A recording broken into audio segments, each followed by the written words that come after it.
Hey everyone. 2 years ago, the average 30-year mortgage rate on a home was about 3.2%. Today, it's flirting with 8%. That's a huge difference. In other words, someone who would have qualified for a $300,000 loan at a 3.2% mortgage rate would now only qualify for a loan of about $200,000 with a mortgage rate of 8%.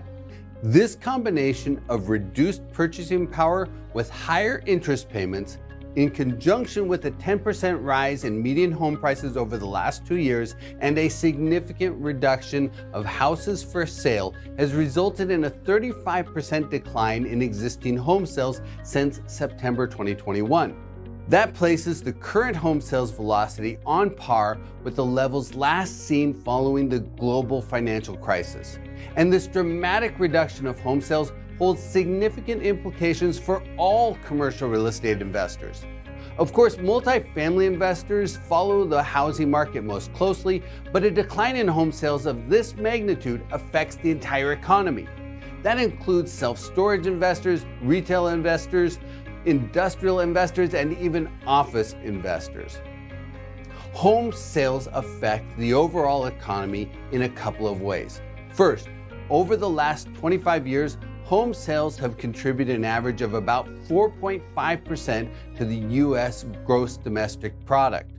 And second, for each dollar spent on a home purchase, the home buyer will spend an estimated 5 cents on home-related goods and services within the next year. That spending on home-related goods and services shows up in the consumption numbers.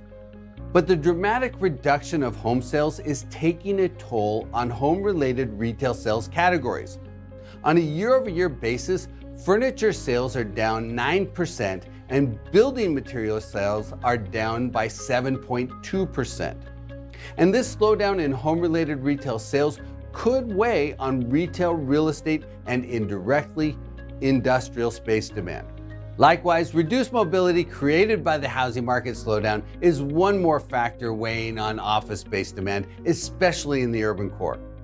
People who relocated during the pandemic are reluctant to sell their home and move closer to the office. This is a contributing factor in the preference for working from home. But as I mentioned earlier, the multifamily sector is the commercial real estate property type most affected by the changes in the housing market. The payment on a median-priced home in the U.S. has increased by nearly 57% in the last 2 years. That's a huge move. The payment on a newly purchased median-priced home has risen from about $2,000 in the third quarter of 2021 to about $3,100 in the third quarter of 2023. That's an increase of $1,126. And the income required to qualify for the mortgage on a median-priced home has risen from $85,000 to $134,000. Even though household incomes have increased by 5.5% in the last 2 years, rising $3,900, they haven't kept up with home prices. The percentage of households in the U.S. that can qualify for the loan on a median-priced home based on the Freddie Mac front ratio requirement is 25% today compared to 42% in 2021. By comparison, the average monthly apartment rent in the U.S. has only increased by 15% during that same span, an increase of just $238. That's why the relational affordability of apartments is so strong.